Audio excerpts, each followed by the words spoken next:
Welcome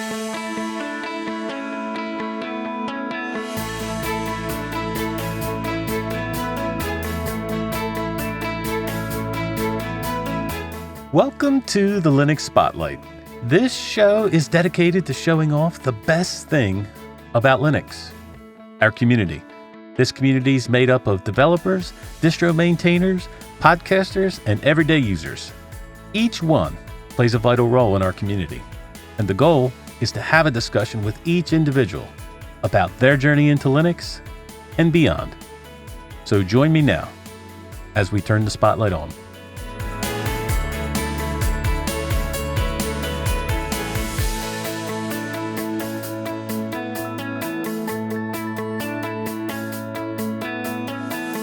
Hello, I'm your host, Rocco, and with me today, our special guest is Alex Kretzschmar.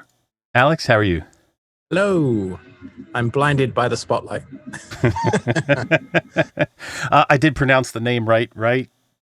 Kretzschmar. Yeah, two syllables. It looks a little confusing, but it's not too bad. Yep. All right, good. Sometimes I don't know.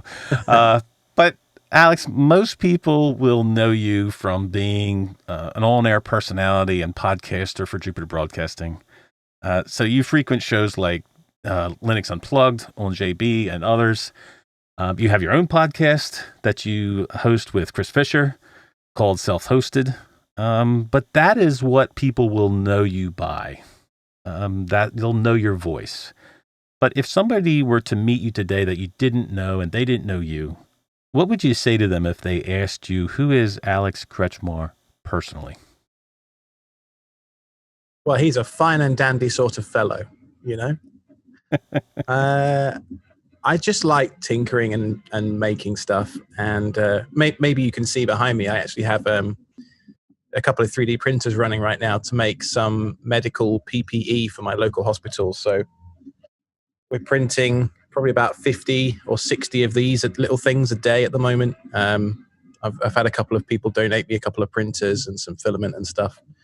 So I guess I like to help other people when I can as well. That's awesome. Particularly right now. We're all in this together, this horrible mess right now. So, but yeah, I just like making stuff. I like helping other people figure stuff out. So one of the other things that I've done, which people might or might not know me for, is I was one of the co-founders of linuxserver.io, a containerization team on the web. We did a bunch of stuff with Unraid back in the day, which turned into containers, which turned into... there's a lot of stuff on the internet that doesn't really have good documentation. Let's fix that. And, then it turned into a whole amazing project, which is...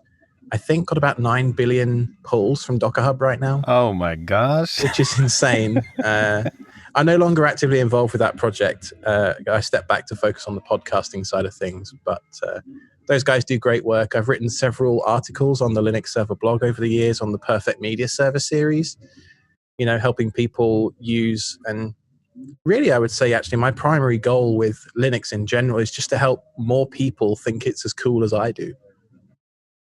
Awesome. Very nice. I agree. I wish all people thought it was as cool as we do.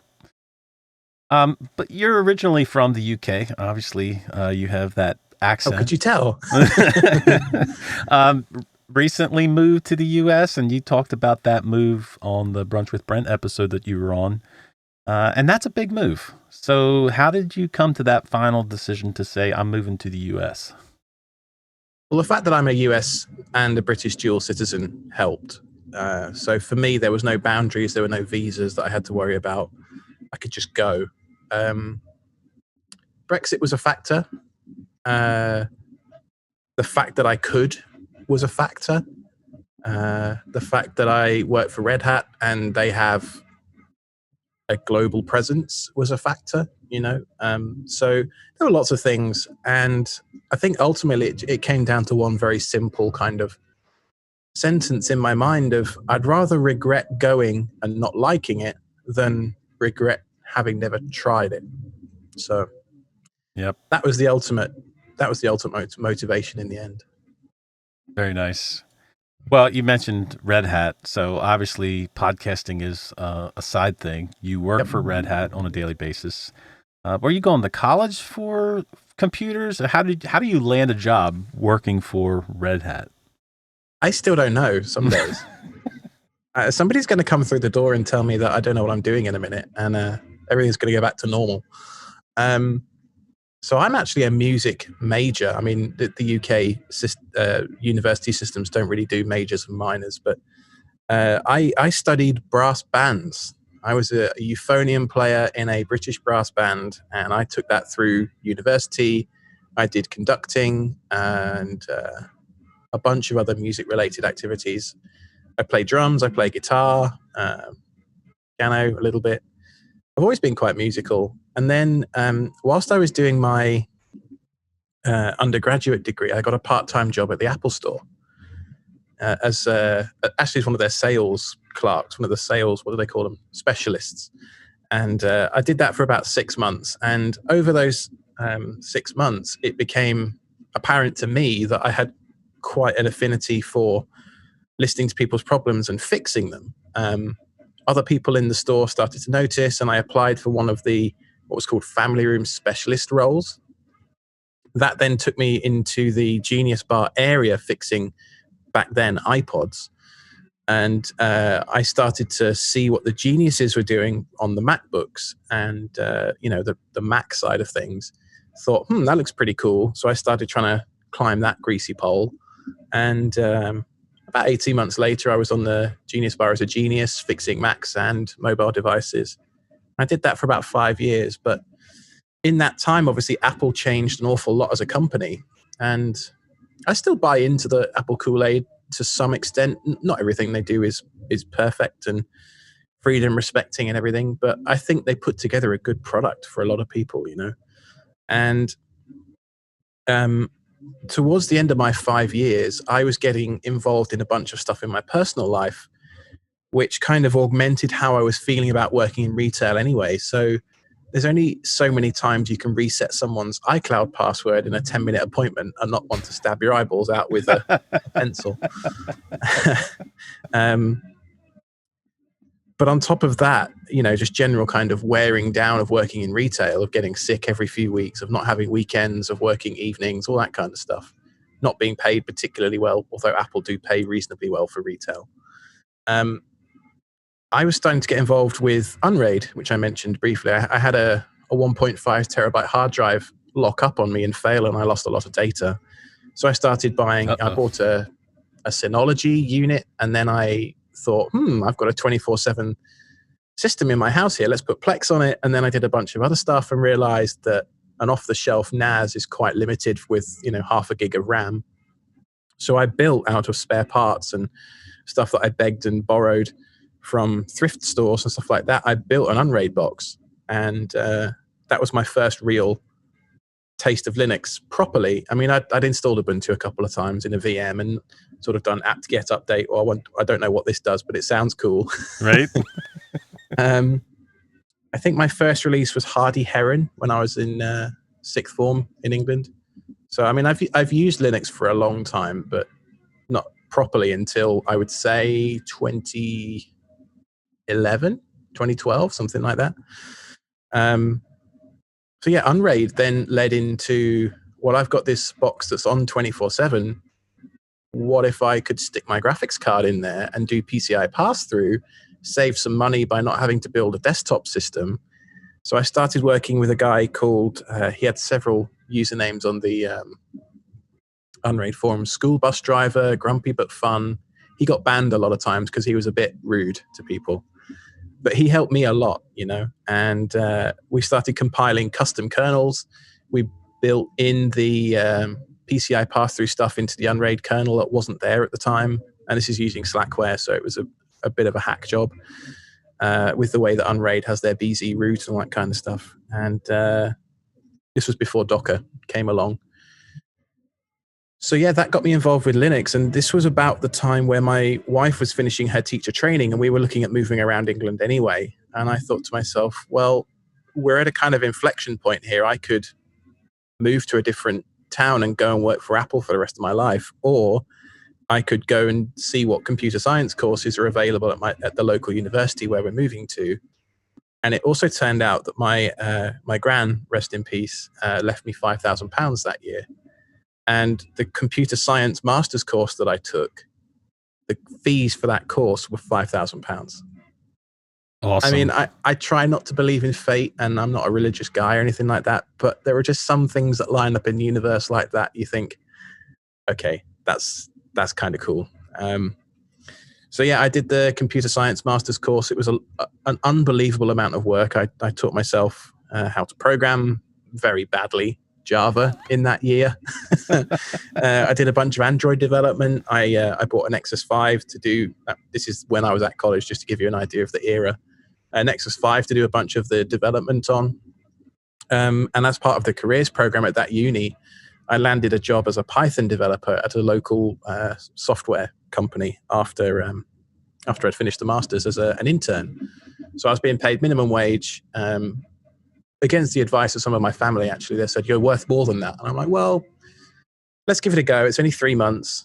And at the end of those 3 months, they decided to take me on, paid me a proper wage, and then they made an acquisition, and that company almost went out of business, which meant they went through a bunch of restructuring. And I'd just been made permanent. I'd done a successful career transition. I'd just bought a house, et cetera, based on all these promises. And I thought the world was ending. And so I then applied, or I put my CV out there, and I ended up at a company in Cambridge that is one of the largest payments providers in the UK called WorldPay. And I ended up there doing a bunch of DevOps related stuff with containers, really. Because in that period between the end of my master's and the company in Norwich and WorldPay, I'd picked up Docker and we'd started Linux Server IO and all that kind of stuff. So I had a huge amount of relevant experience in a very, very new area compared to most people in the marketplace at that point. But then we started looking at containers and think to yourself, okay, well, how do we get these into production? And you end up, drawing up a shopping list, presenting it to management and saying, here's all the stuff that we need. And they then turned around and said, well, what if that was your new job, but you have to move to London? So I moved to London. Nice. We did a POC around a bunch of different containerization technologies, Docker, data center, Mesosphere, OpenShift, Red Hat being one of them. OpenShift was successful. We thought that was the best option at the time, still do. And we worked with a bunch of the different consulting teams out of London to implement this thing. And, you develop a network and contacts, do that kind of thing without even really meaning to. And I just decided that I thought, screw it, let's try, let's apply, let's see if I can go and be a consultant for Red Hat. So I did that, and somehow they offered me a job, and I did that for a year, did a bunch of contracts with them, and then ended up applying to be an account manager for OpenShift in the Southeast in America. So here I am. And that's what you do now. Yeah, that was a very short abbreviated version of a lot of different stuff. But I think one thing I want to underscore to anybody listening to what I've just said is throughout all of that stuff, yes, I was doing a bunch of stuff at work, but I was also doing a bunch of side projects. I was with Linux Server, I was doing a bunch of stuff, writing blogs. I was always interested. I was always listening to, JB. I was commuting a lot. So, podcasts are great for that. And, keeping myself current and up to date on what the state of Linux was. And so that if I went to an interview situation, I could talk really quite authoritatively on the wider ecosystem. And I think stuff like that can quite often get overlooked by recruiters. They want a bunch of buzzwords in a box, whereas a good candidate, at least this is my approach to being a good candidate, is knowing a lot about a lot, or knowing enough about a lot, I guess. But then also having that specialization that you can go deep on. And for me, that's containers. Well, I just want to go back to something you said. You had mentioned that, your major was music, basically. And then you started doing these custom kernels that you online with this person. That was all self-taught stuff, correct? That was before the computer science programming? Yeah. I just found it interesting, so I just did it. Well, that's not exactly easy for everybody to say, man, I find this interesting. I'm going to go build my own kernel. But I had a mentor. I had that guy on the Unraid forums, Stephen, I think his name was. And he and I spent hour after hour compiling stuff. And I owe a great gratitude to him. So one time I actually asked him, well, what do you want in terms of payment? Because you've changed my life here. And he was just saying, just pay it forward one day. And so I actually largely see the stuff I'm doing as a podcaster, as a writer on the blogs and stuff like that, as my way of paying it forward. Okay, I'm not sat with people on Skype or Hangouts or whatever it is for hour after hour, but I'm hopefully giving people ideas and showing people how easy it is to do stuff with Home Assistant and self-hosting a camera system or whatever it is, and just trying to make it as easy and consumable for everybody else that isn't as fortunate as I was. Well, you seem to be into everything. So, I mean, dare I ask, do you have any other hobbies? I mean, you have 3D printers in the background. You're into all of this stuff. Can you see the drone behind my head? There you go. Racing drones, I like those. And actually, they were a huge part of my development over the last 2 or 3 years as an individual as well. A deeply technical hobby. You have to understand electronics. Otherwise, if you don't put the right voltage into something, it will let out the magic smoke. Ask me how I know. The magic smoke, yes. Yeah. Once you let the smoke out, it's really hard to put it back in, and then the stuff doesn't turn on again, and it's tricky. But obviously, drone racing, I'll just grab it off the wall. Drone racing is a deeply technical hobby that requires a lot of fine motor control about how you actually fly stuff, but also you need to understand how to put together the different circuit boards you buy from China or wherever. And so these little things have, I don't know how well the camera's picking it all up, but you can see it's basically just a hodgepodge of different wires and a little camera in there and stuff like that. And so there's a real opportunity for creativity in here. There's a 3D printed part in the front just here because the aluminium at the front was getting bent quite a lot. So I designed and modeled and 3D printed this little thing. And it's just, for me, it's about having an analog hobby that is actually still technical. So I can go and sit out in a field for 6 hours and fly these things around. And then I come home in the evening and I have to fix them. And I learned soldering, I learned electronics, a little bit of 3D modeling. I'm not a great modeler, but I can get by. And yeah, right now I'm able to use my printers for, benefiting humanity, which is hugely rewarding. So very nice. Well, I'm a subscriber to your YouTube channel, and I'm sorry about that. So I know that you're a fantastic drummer. You said you play guitar and other instruments, but you a lot of times will cover songs for like drum solos and stuff. So how did you decide, hey, I'm going to make a YouTube channel for these drum solos or for this music that I love? I'm not sure I decided anything. A decision is a dangerous point because that means you have to stick to it. But I bought a drum kit. So we bought this house in December last year. And this has been part of a long, 3 or 4 year plan to emigrate and buy a house and all this kind of stuff. And this house has 4 bedrooms, and there's only my wife and I here at the moment. And so obviously one of the bedrooms had to be filled with a drum kit. It was just a natural progression. Obviously. Right? So, I mean, I've not had a drum kit since I was 17. And it was one of those things that was on my one-day list. And I thought that as a culmination of a 3 or 4 year emigration plan, it would be a nice thing to say, yes, you've done it, you've completed it, and you can now have your drum kit again. And so as part of that, I needed some kind of a I wanted some kind of a motivation to keep going, to keep practicing, to keep pushing myself a little bit, really. And so just really ad hoc, I decided in January that I was going to try and upload one different cover a month to YouTube of different drum songs that I used to play as a teenager or new ones that I've learned since. What I found the most challenging, though, is that because I haven't played for 13, 14 years, something like that, I think it's 13 years, is that my musicality has moved on a lot in that time. I actually did my music degree since I last played drums properly on brass instruments and stuff like that. I'm a much better musician now than I was last time I played, which means a lot of the songs that I know are really super basic, simple stuff like Green Day and, Blink 182 and stuff like that. Whereas nowadays I listen to stuff like Tool and, Animals as Leaders and just a lot more technical music, which is very hard to play. And I can't get anywhere near some of it.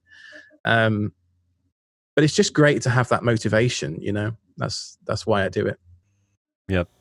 Well, I suggest everybody go subscribe to your channel. Like I said, fantastic drummer, but I love watching solos like that. I love watching covers like that because it allows people to see not only your technical ability, but being creative about it.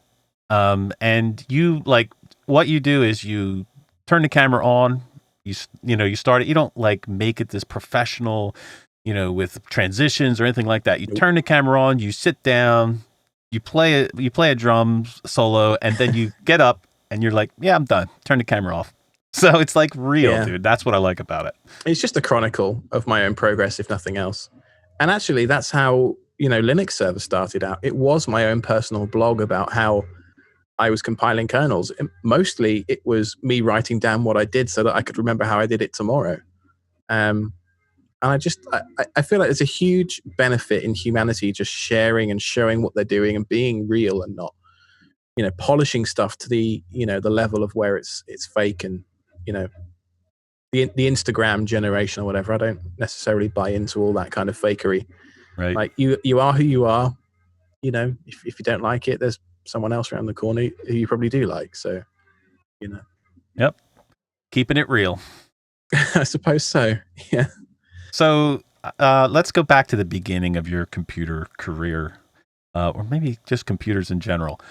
What was the first computer that you used? My dad brought home from work a Compaq Presario 386.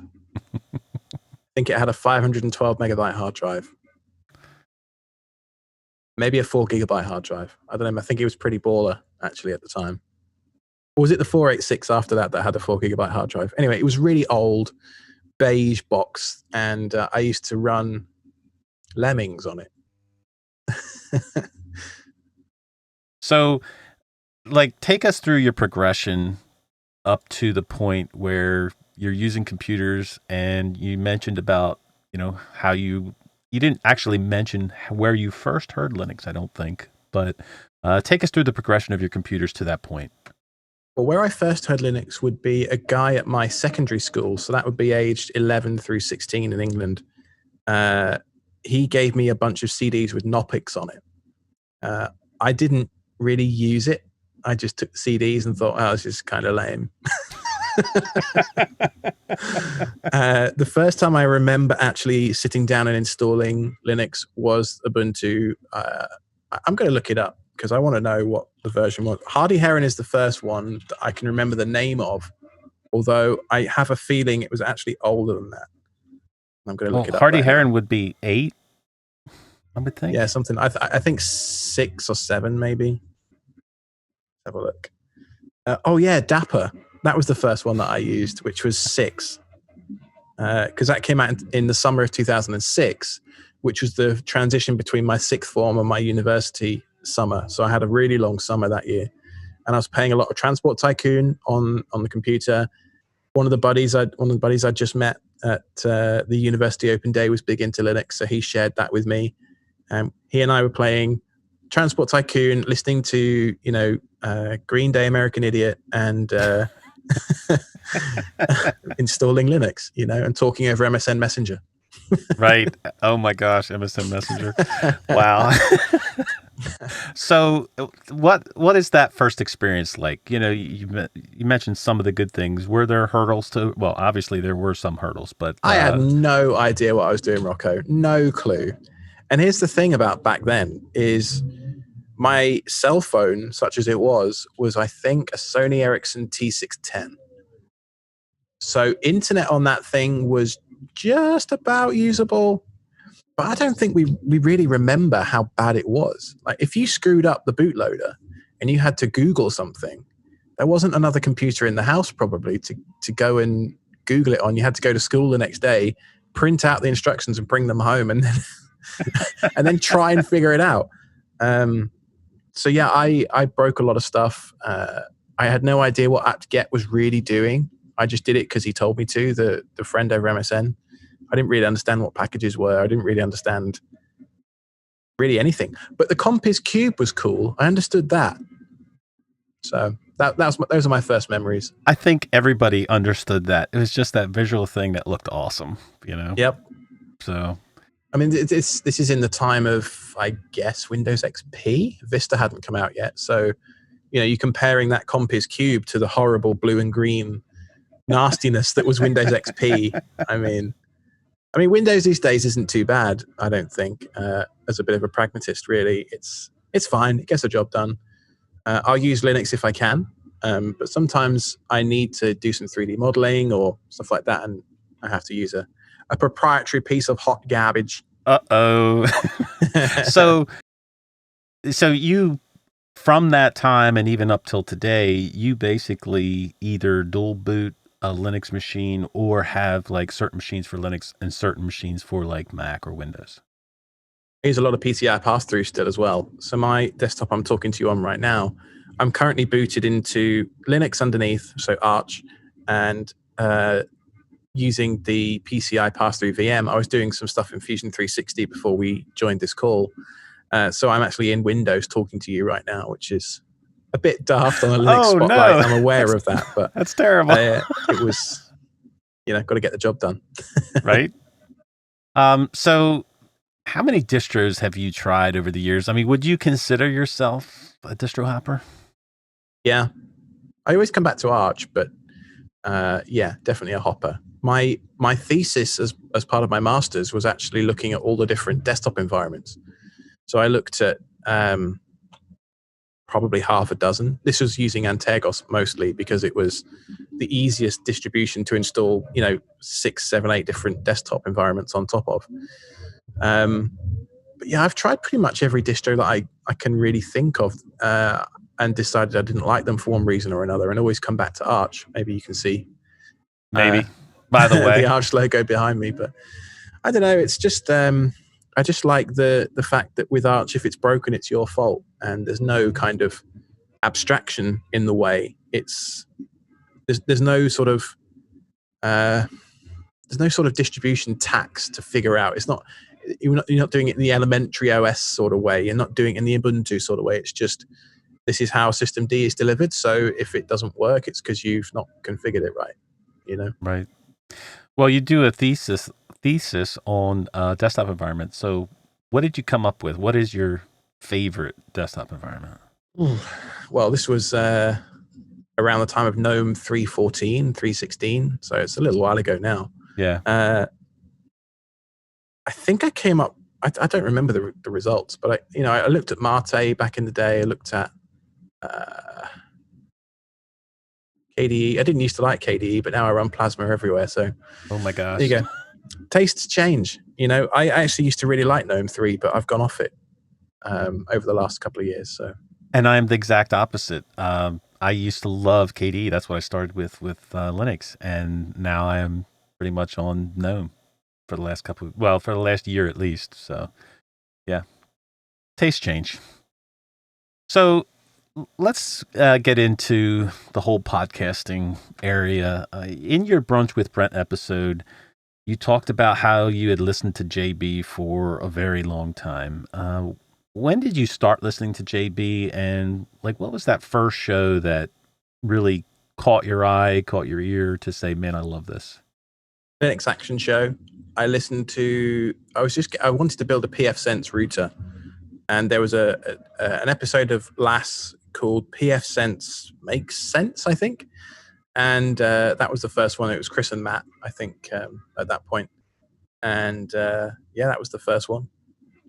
Nice.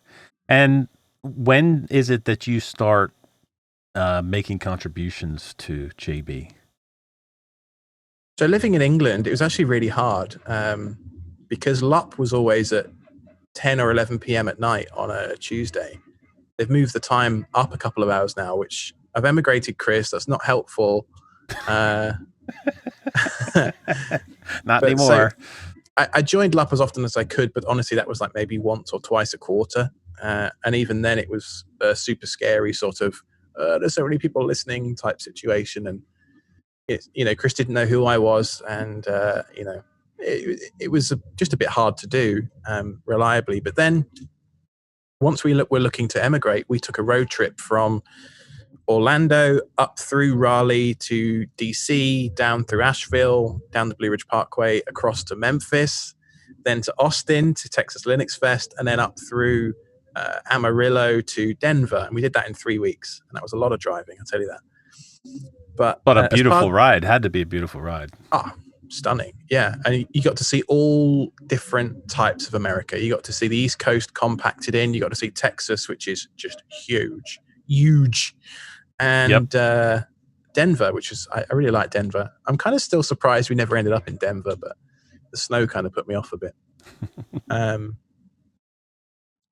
So yeah, just thinking back to that first time I met Chris at Texas Linux Fest, which would be about 2 years ago this summer, I think. That was when I sort of decided that the community was great. I'd made some really good friends. I met Cheese for the first time, Cheese Bacon for the first time. Awesome guy. Yeah, totally. And he and I made a really strong connection, and we still talk almost daily on Telegram, 2 years later. I met Chris for the first time. We went back to Lady Dupes afterwards on the Saturday, had a couple of beers. It was a good evening. And, we were I had a lot of time for the days afterwards where we were driving across the plains of Texas and Kansas and stuff on the way to Denver, just thinking, yeah, that was pretty cool. I should probably make a bit of an effort to get involved here. So the very next LUP, we were in Denver, and I made an effort to join that. And then I just tried to join every single one. But obviously during that next 3 or 4 month period is when we were emigrating. So it actually gave me something to really focus on and latch onto as a new kind of group of friends. Right.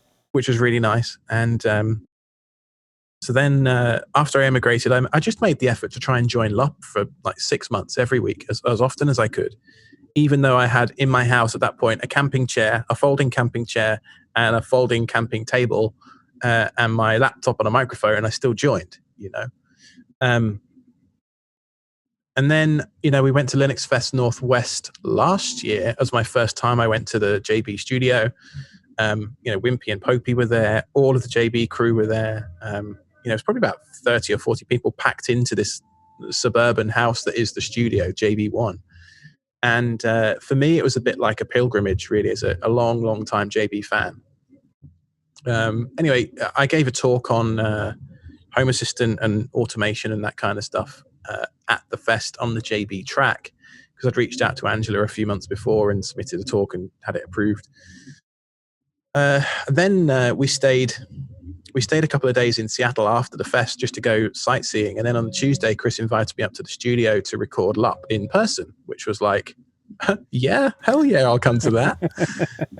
And then he and I got talking afterwards about, just a few things, and self-hosting sort of came up. And I went home and was talking with Cheese on Telegram, and I said, you know what we should do? I should do a show called Self-Hosted. That should be the name of the show.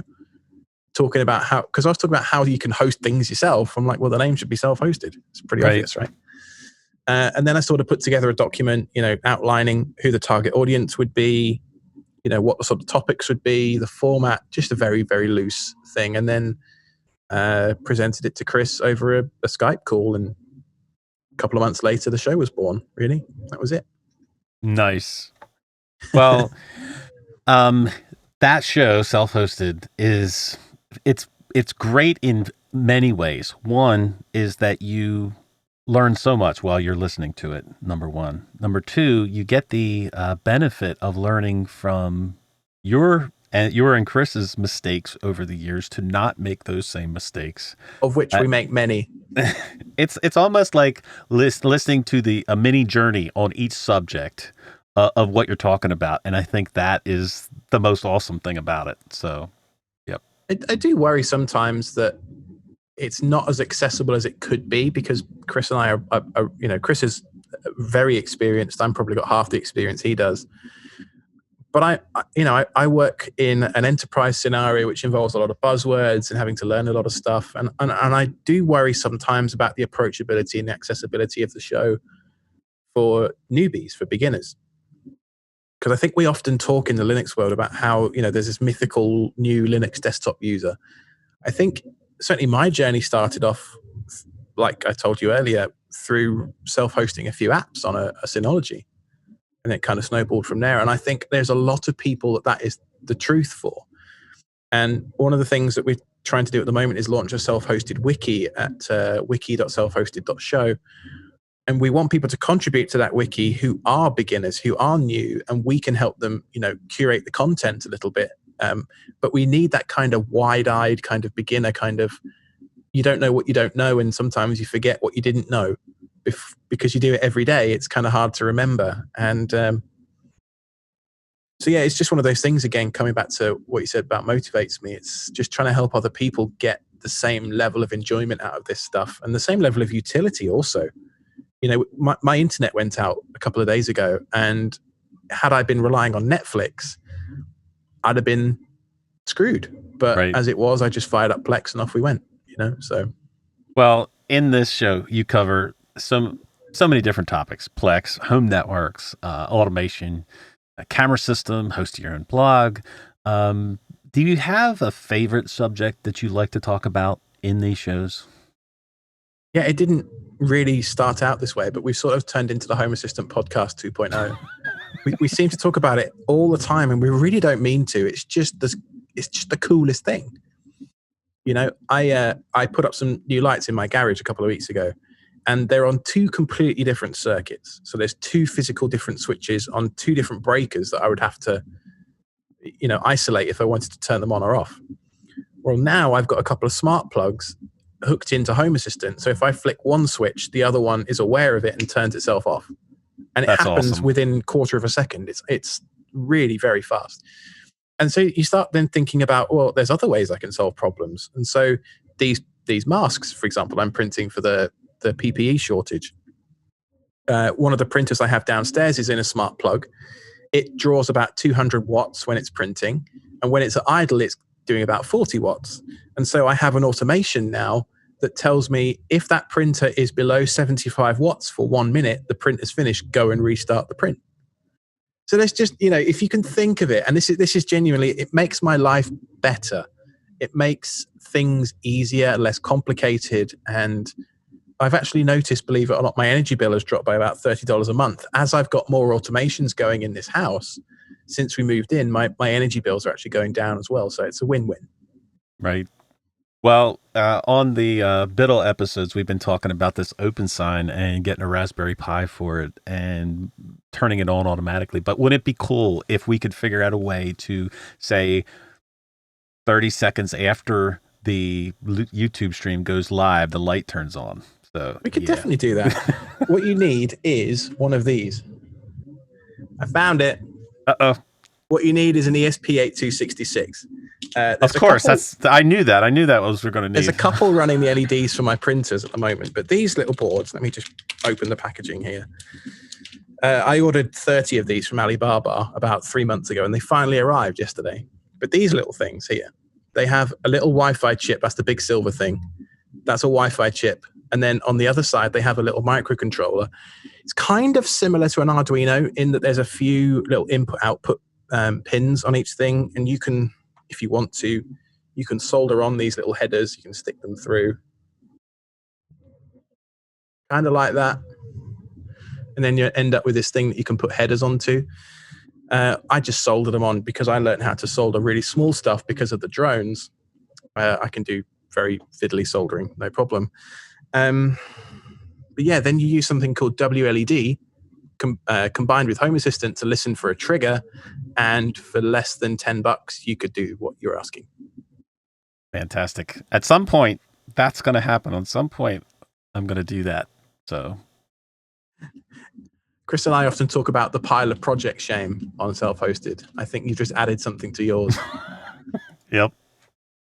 Well, the one thing that I love about the show is that there's good information about it, but it's also blended with some funny stuff In one of the recent shows you talked about, I think it was actually this past show, but by the time Where is this this releases, you talked about, you started the show by talking about toilet paper and the looks you got for buying 6 gallons of distilled water for your truck. Oh yeah.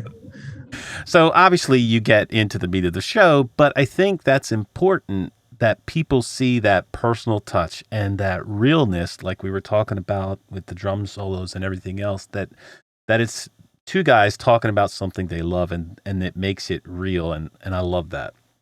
You're a dude, aren't you? You know, you're just a normal dude. I'm a normal dude too. See?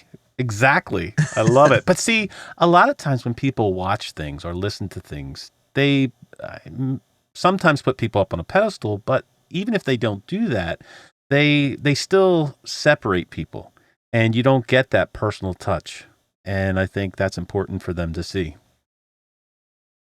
It could be hard. And this is where I was talking about the approachability of self-hosted. You know, I don't want people to put Chris and I up on any sort of pedestal because I am just a clueless oaf like the rest of you that has just made a lot of mistakes and trying to help other people not repeat them. So, yep. So, what's in store for self-hosted in the future? You have any goals planned for the show? well, the goal last year was to launch and have a successful launch. And I'm really delighted with the number of downloads we get every week. Every 2 weeks. I think the goal is just more of the same, honestly. I want to interview lots of other people that are big in the various communities. There's a few Home Assistant people we want to interview. Obviously, Wendell's been on a couple of times, which has been super cool. Yeah. Just try and help more people along on the journey and just talk about, you know, particularly in this crazy economy that's going to be coming our way over the next couple of years. I think self-hosting has a real role to play in helping people save money. You know, reduce their reliance on cloud services, and not from a necessarily privacy angle, although that one is certainly worthy of discussion. If you've listened to any of the Edward Snowden or read any of the Edward Snowden stuff, Yep. The privacy angle is obviously a very strong angle, but I also think cost is a real factor. You know, if I look at my monthly outgoings just for Spotify, you know, I think it's like $14 a month or something. Mm-hmm. I don't need to pay that because I have all the music locally, but it sure is nice and convenient to be able to stream anything I want, quote unquote, for free at any time, even though I probably listen to the same, 100 songs on repeat. Probably. But so where do you draw that line? You mentioned Edward Snowden and privacy. And you also talked about being a pragmatist. So where do you draw that line for security and privacy? Well, I think a decision that Chris and I took just this week actually is a really good one to talk about, of launching a Discord server for self-hosted. I've had a couple of dozen messages from folks saying, why didn't you just use Mattermost? Why didn't you just use Rocket Chat? Why didn't you just use Matrix or Riot or blah, blah, blah, blah, blah? And the reality of the situation as I see it is the role of self-hosted is not to preach to the choir, which I think a lot of people in the Linux community are guilty of to some extent. It's to be as inclusive as we can be to new folks and not shutting anybody out simply by, trying to be a Richard Stallman 2.0, I get it. Trust me, I do, that Discord is proprietary and it is not an open source freedom respecting thing.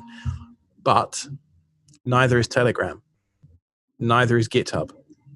And we all use those every day. And for me, Chris and I looked at where people are. And, Discord is behind Reddit, I would say, the second form of the internet these days. There are communities for literally everything on Discord. And so I think simply by going there and having a presence there, in addition to the JB Telegram group, we're able to enable more people to have a place to discuss specific topics without getting lost in the discussion of 1,700 other people. And so for me, it was a question of trying to balance enabling more people to use free and open source software versus not using it ourselves in this one instance. There's nothing to say that in a few years' time, Discord is not flavor of the month and we move to Mattermost. But right now, I think it makes the most sense. There's the voice chat features, there's the video chat features. We can have, group hangouts, all that kind of stuff. And, then there's the angle of I'd have to maintain it. Right. And self-hosted, as you said, is a side hustle for me. It's not my day job. And so that would be something else I'd have to manage. I'd have to manage email. I'd have to manage patching, et cetera, et cetera, et cetera. And now, even if I was running out of a container, Mattermost here, I'd still have to patch that box. I'd then still have to pay the DigitalOcean bill for it. And there's just all these different reasons that combine as a pragmatist that Chris and I sort of went, yeah, let's try Discord. Let's see how it goes. We can give people roles and permissions and access to different channels, and who knows where it will go. So to all those people who have said to me, you should just use this other thing, I say to you, it's about the community. It's about enabling other people to use free and open source software more than it is about the tool that you use to talk to them about it. Yep, I totally agree. Everybody has their different level of where they draw that line. Everybody draws a line at different places. And, Zoom is a perfect example of, I've, in the past week or two, have been, Zoom has been in the headlines because of everything that's going on right now. So yeah. I have got a lot of feedback lately because of using Zoom. But for me, in my situation and the live stream that we do, it's the best tool for the job. And that's why I use it. So, yeah. All right. Getting back to Linux a little bit, do you have like a daily workflow? Is there, are you like a keyboard driven guy? Do you set up KDE in a way that benefits from that? Or is it just you don't have a workflow and you just have a set of software that you install on a machine that you need? Workflows. Command line is very important. A good terminal is very important to me. I use KDE as my primary desktop of choice. On my laptop, I have XFCE because the 2D compositing means that the laptop is very cool to the touch at all times, and thus I get 10 to 13 hours worth of battery life, which is pretty nice. Nice. This is on a ThinkPad T something for T480, I think. It's a Red Hat one. I don't really know what it is. But then in my personal life, I have a MacBook, which I use for a lot of stuff because it runs Adobe, it runs Fusion 360, and Logic, which I use to do some recordings for my drums with. Right. So again, it comes back to being a pragmatist of just using the tool to get the job done. That's kind of how I see computers. I think the fact that Linux exists is nothing short of a minor miracle, and I will espouse it to anybody that listens that isn't part of our community already. But for my own personal stuff, like I'll just use whatever I need to use to get the job done. Well, you've mentioned some of those programs that you use on Mac. Is there any of those programs that, goes to the top of the list that you would love to see run on Linux? Fusion 360. A decent 3D modeling software where the 3D printing community has kind of taken to Fusion 360 because it's free, not open source, but it's free as in cost. And that one for me, I don't use it every day, but it's one of those things that I have to reboot fairly often for. The other one would be the Adobe suite. So if Lightroom and Photoshop ran on Linux, that would be wonderful. But sadly, they don't. Right. Reliably, anyway. Right. Well, let's go back to something that you had talked about during the JB section where you mentioned about meeting those guys and going to Lynxfest Northwest. There are many Linux conferences out there, and I don't know how many that you have attended, but what did it feel like when you walked in there and saw all of these people that you maybe talked to through Telegram or different places, but then you actually get to meet them? Weird. I actually, at Texas Linux Fest, walked right past Chris and went to my wife, "That's Chris," and then carried on walking. I don't think he knows that. Because like you say, nobody will tell him. It's hard to remember that they are just another dude as well. But then also at the back of your mind, you have in there that, you know, you're just one of possibly several hundred other people saying, "Oh, I really love your show." Yeah. And you don't necessarily want to just come across like a dweeb and say that kind of thing. Even though you really want to say thank you and you really want to let them know how much of an impact they have on your life, you know? I think it's a two-way street between people that, you know, are in that position where they're going up to guys like yourself or Chris at a show, and then a two-way street on the other end for you guys to kind of meet in the middle to say, hey, we're not celebrities, we are real people, and meeting in the middle and allowing that conversation to happen, being open to having those conversations is really, really important. Yeah. I went to FOSDEM a few years ago, and that was one of my real transformational moments around open source. I didn't know anybody there, but there was just some community spirit that you couldn't really put your finger on. The hallway track, I think you call it. And it was kind of in that moment, I really decided that, yeah, Linux and open source and the community around it is pretty cool. I should be a part of this. Yep. So do you have like a favorite conference that you've went to? FOSDEM was pretty awesome. It's ginormous. I think maybe 5,000 people. It's Wow. totally free. Yeah, FOSDEM was pretty great. Lynxfest Northwest was also great in a different way because I have a lot of happy memories from that, which led to self-hosted. Texas Linux Fest was a lot smaller, but great in a different way because I've made other connections there that have lasted, you know, and had some of the best barbecue of my life in Texas. So I don't know. Every conference is great in its own way, I think. Yep. Agreed. It's a cop-out answer, isn't it? But no, it is though. It is, because I talk to people, and I've only been to one, so I've been to Self.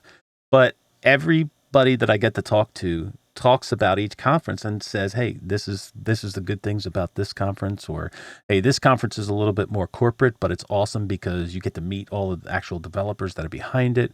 I think there are great points about every conference, and in the same way that I don't think there's a better Linux distribution. There are good points and bad points about every one of them. So correct. Which is better, tea or coffee? It's one of those decisions. Right. Exactly. Well, I think there's good times for tea and good times for coffee. Exactly. Which is why I run Debian on my server and Arch on my desktop. You don't run Arch on your server? No? I used to. Wow. When I was, and so this was actually part of the Perfect Media Server series, I decided that if I was going to write an article, it wasn't really fair to kind of espouse Arch on everybody, and I should probably do something quote unquote stable. Even though Arch is just as stable if you update it every day. All right, so I started using Linux back in somewhere in the early 2000s because of the fact that it offered me customization, flexibility. I could do whatever I wanted with it. And over the years have fell in love with the community, as you had just talked about. So I right now would say the community itself is the best reason to run Linux. Did your reasons change over the years? What drives your passion now for running Linux? That's an interesting question. I think because I've put a lot of effort in to get to where I am, you know, and a lot of learning. But there are some tasks I think is just genuinely the best tool for the job. You know, storage. I would never really trust my data to a Windows system. Mac OS. It's not because Windows sucks. I'm not one of those guys. It's just because I think the technology on Linux, because it's used at such scale in the enterprise, and you know, we're talking about petabytes.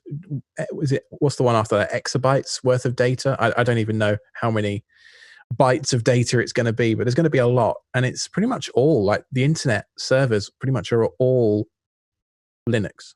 Yep. And so, why don't I just use that thing that's been battle hardened in my house? You know. I like some of the stuff that it enables me to do, like I said about Plex earlier. It gives me that independence from the outside world in a weird sort of way. Um, but my motivation now is I just think it's cool. Like I bought a robot vacuum a few weeks ago, A and I robot flashed it vacuum. yeah, and I flashed Ubuntu onto it. Really? Yeah, why not? And how did it work out? Works great. I can now SSH to my robot vacuum and do whatever I need. That's fantastic. I love it. All right. So you have been around for a long time in the community. You have had to see some people that weren't so friendly to new people. You've had to see some times where people went out of their way, like you talked about that guy that went out of his way to help you out. Can you give us your general take on the community and how it's changed over the years? I don't know. It's an interesting question. I think we've seen with the rise of technologies like Docker and the rise of YouTube in particular, that it's, I think, a lot more accessible now than it ever was. I think things like System D as well have helped. I know that's a controversial topic, but there isn't really a huge amount of space anymore for super neckbeards, I think a lot of people now that are into Linux are a lot less super nerds than they used to be. I think that the community is. I count myself as one of those not a super nerd persons.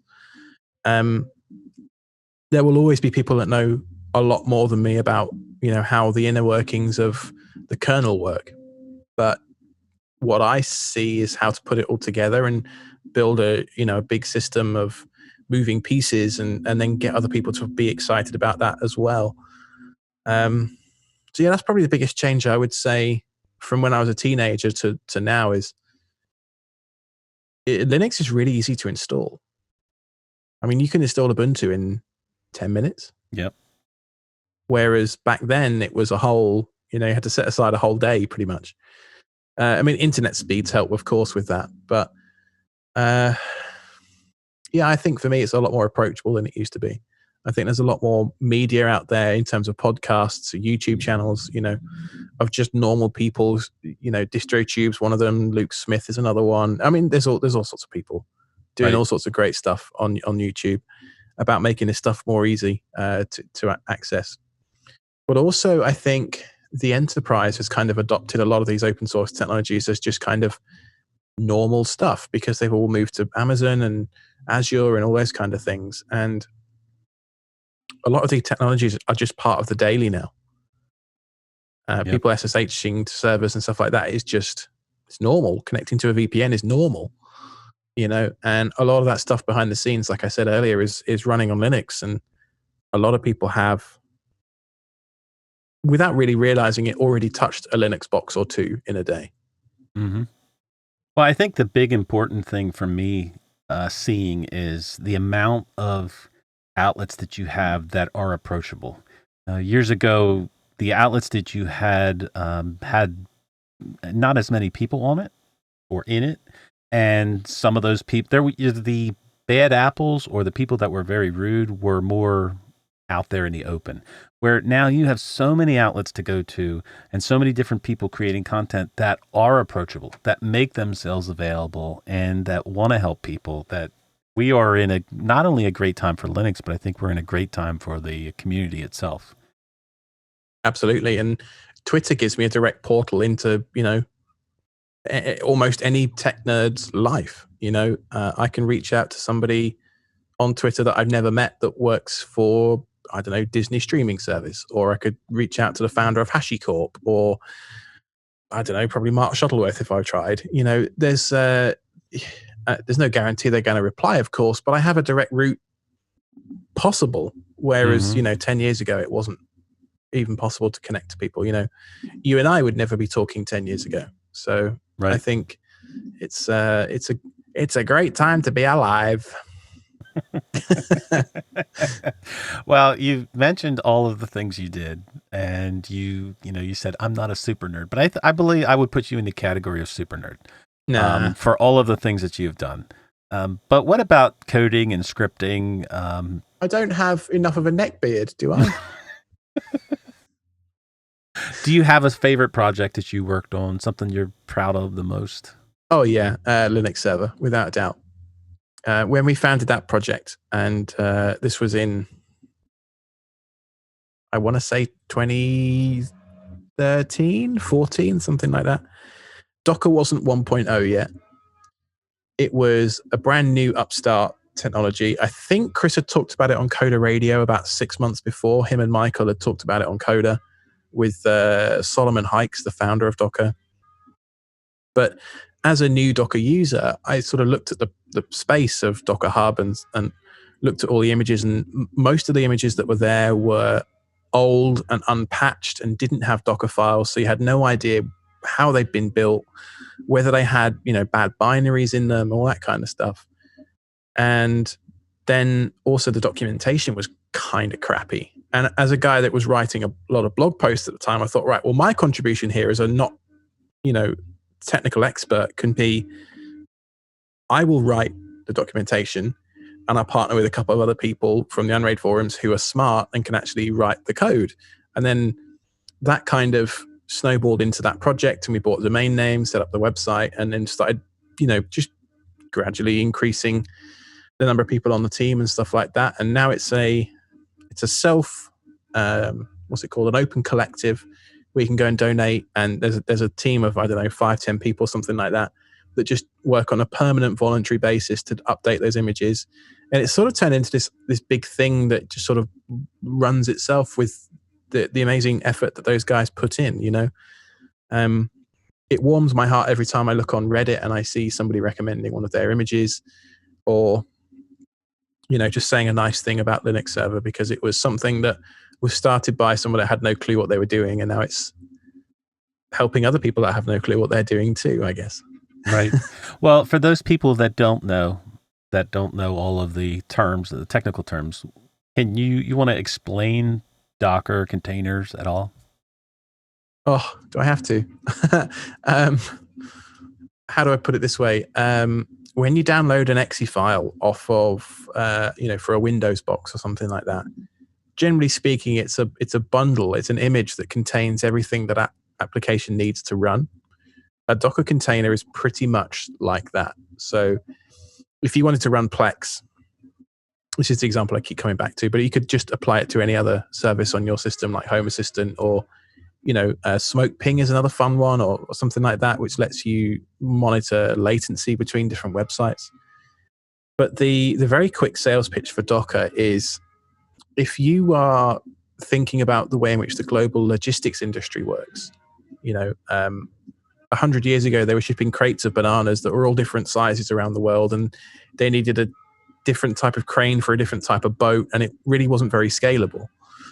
Whereas nowadays, they have the metal shipping containers, and no matter what's inside them, they have the same type of crane, they can stack them, and they can put them on the same lorries with the same equipment, and they have systems in place for all this kind of logistical stuff. Well, a container, a Docker container, which is actually just a brand name, it's like Hoover and Kleenex and stuff like that. A Docker container, you should probably technically call it a Linux container, is the same thing for software. It enables you to have a standard set of tools to lift, shift, and deploy those containers from point A, which is Docker Hub, to point B, which is your system. Then you have really complicated stuff at scale, problems that, big players like Netflix and whatever are trying to solve, where they're having thousands of requests coming in every second to play this video or skip to that point in the video. And they divide up their applications into what are called microservices. So every time you make a request through the Netflix UI, you're not actually running huge application every time. You're actually just running one microservice that is responsible for skip 30 seconds or pause or whatever it might be. And those microservices are containers. They're containerized applications. So they are standalone applications that contain everything they need to run, and they will fire up, they'll do their thing, and then they'll probably die. And every time you make a request, it'll probably spin up another container. And so when you're doing that kind of very high speed, high churn environment, you need what's called an orchestrator. And that's where something like Kubernetes comes in. And this is what I do for Red Hat. I work on a product called OpenShift, which is the enterprise version of Kubernetes. So under the hood, it's doing container orchestration across massively, huge data centers and scaling thousands of containers every day. If a container comes up and dies on server A because there's a power outage, it will automatically spin it up on server B in a different availability zone and that kind of stuff. So that's the reason people like me get excited about containers, is because you don't, as a developer, you don't need to understand that, you need to install, let's say, 3 different versions of Java on the same box. You have this little isolated box in the container into which you install Java, and then that is isolated from the next developer's application, from the next developers. So you could have, umpteen versions of Java all running on the same system, isolated in memory using the kernel extensions that are part of containers. And yeah, that's my very quick, not quite so idiot's guide to containers. I'm aware of that, but that's what I do for a day job. So that is fascinating stuff, dude. It is obviously way over my head, but it is fantastic stuff. The concepts aren't, though. The concepts are really simple. You think to yourself, I want to bring up a service on this server, and I want to, a web server. I want to keep my Nginx server running at all times. What if that server goes off? Well, Kubernetes is constantly monitoring box A, and then we'll say, oh, box A is not around anymore, is it? Okay, I'm going to reinstantiate that service on box B over here where it is available. Or it'll probably actually have them both running at the same time, just in case that happens, and it'll drop the other one out the load balancer. But there's a bunch of stuff. The concepts are fairly simple, but they get way above even my head pretty fast. So, yep. Well, a lot of people in the community feel that maybe they don't have the technical ability to contribute to projects or to open source, to anything. And you are another perfect example of contributing to Linux through not only the podcast themselves, but through all of the behind the scenes work with Linux server and everything else. What would you say to people that feel they can't contribute, and maybe how they could contribute in some way to the community? Wiki.selfhosted.show is looking for contributors. Just do it. Find a problem. Don't worry about people, quote unquote, judging you. Trust me, nobody has time to look at your GitHub and, analyze every single commit you've ever made. No, nobody cares, really. Maybe a Chinese bot does, but, the reality is most people are too busy worrying about all their own problems. Just do it. Get involved with the community. Ask how. I mean, it's a bit of a cliche answer, but documentation's a really easy one. That's how I started. And then by writing the documentation, you probably have to read and understand what it's saying. And thus you'll read and understand maybe a little bit of the code as you go through and pick up a little bit about how the project works, and then figure out maybe about how they do their releases, continuous integration and all that kind of stuff. And before you know it, you're actually doing something useful. So very nice. Well, there's a term around the Linux community for many years, and it's become a meme. So what are your thoughts on the year of the Linux desktop? That's every year, isn't it? Every year, yeah. I don't know. I think mobile kind of ruined that one for us. I think Windows Vista, we had a pretty good chance. And I know when I got involved in Linux, 6 or 7, 8 years ago, whenever it was, and I did that desktop evaluation thing as part of my master's, I really thought that actually this is pretty useful for most people. But the reality is most people now, their primary computing device is a smartphone or a tablet.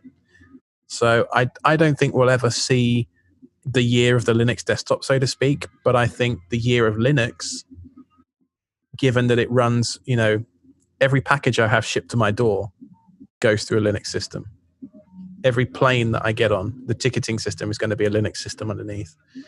My point is that, underneath every service that you look at, there's going to be a server somewhere running Linux doing something. So I think we've kind of won the the war of without being seen, because the desktop isn't really that important, is my opinion. I think it is important, but it's not in the grand scheme of things where Linux is best. Sadly, I wish it was better, but and I don't mean to poo-poo any of the work that people working on the desktops do, because I use them every day, and I think they are. I think I'm talking myself out of what I just said a little bit, but they are important, but they're not where people interact with Linux the most, if that makes sense. Yeah. Well, if you could change one thing about Linux, what would it be? I think it would probably be, I'd try and get Bill Gates or Steve Ballmer to be less of a towards it in the late 90s. But I think that's when a lot of people were forming their opinions of Linux, and a lot of people still, refer to that developers thing that Steve Ballmer did. I was listening to TechSnap yesterday, and Jim Salter was talking about how there was an attitude about Linux in this documentation that wouldn't have looked out of place on Steve's stationery in 1997, which I just thought was a hilarious quote. But I think Linux's biggest issue is just it has this kind of aura around it. Like you look at Linus Tech Tips, his YouTube channel, and he has that guy called Anthony on the channel, who's very, very capable guy from what I can tell. And I can almost feel in those videos that Linus is kind of just doing it just to keep him quiet. Like he doesn't really want to do it. And we've had all these amazing things happen in Linux desktop world over the last 2 or 3 years, with Lutris and the fact that we can do pretty much any Windows game on Linux, and it's free. I mean, there is no cost. I know Windows 10 is sort of free now, but there is a cost to, the telemetry that you're sending back to them, although most people don't care about that. What would I change? I don't know. It's a tricky one, because there is so much that Linux does right. There's so much that Linux does really well. And yet it always feels like we're the underdog. And I don't necessarily know how. It's kind of beyond my pay grade almost to even be able to think of that big of a picture. Right. Well, what are your thoughts on a universal distro? You talked about Linus Tech Tips, and one of the things in their videos was, which distro is the best for this situation, like for gaming. What are your thoughts on a universal distro for marketing purposes, basically, to hand to people to say, if, obviously no Linux distributions, disappear, but this is the one that we put on the image to say, this is Linux. If you want to use Linux and you're new to it, this is what it is. This is coming at it from a fragmentation sort of angle, isn't it? Yep. We often hear the mantra that why are there 15 different Linux desktops? Why isn't there just one? And I think that is probably one of the single best things about Linux, is that there is that choice, there is that freedom. The fact that I can use a different desktop on different machines based on the power requirements of that machine. XFCE on my laptop and KDE on my desktop, for example. Because one thing I think that gets overlooked a lot in that discussion is almost all of the contributions to these projects are voluntary. They're done almost always in people's spare time. Yes, I know Red Hat and a few others put money into GNOME, and some others put money into Plasma and stuff like that. But on the whole, it's voluntary contributions. And who am I? Who is anybody to tell anybody that they should be doing, they should be contributing to this project instead of that project? If I, in my spare time, find it interesting to go and do this, that, and the other, I'm going to go and do that. And I don't necessarily buy the argument that fragmentation is bad. I actually think it gives us more options and more flexibility, and that is the reason why Linux is so prevalent on the server, is because we are able to, the Linux kernel is a modern wonder of the world, but also all the stuff that goes around it. We're able to run on a Raspberry Pi right the way through to the world's biggest supercomputers and everything in between. And without the fragmentation of people working on what they found interesting that day, we wouldn't be in that situation. There is no corporate agenda. There is no kind of money aspect to it, really. It's just, well, I find this interesting. I'm going to go and do that and look at what we've created. Well, I think that I've always said, the fragmentation is the greatest strength and the greatest weakness of Linux. And I come from that from a viewpoint of it is our greatest strength, but it also does present a barrier to giving it to new people, or maybe to new people as the masses. Okay. Because the first question that people get is, when you say about Linux, which one? That's usually the first question. So that's why I bring up would that even help? Would a universal distro, or the face of Linux, a distro that would be the face of Linux, not that, like I said, none of the other distros would go away, but on the face of it, this is what we present to people. So there's the XKCD comic of, there are 13 standards. We should create one universal standard, and now there's 14 standards. Right. I feel like that's all that would happen. You're never going to get everybody in the Linux community to agree to a universal distro. That's just, I think that would be the biggest obstacle. I can't see it. Can you?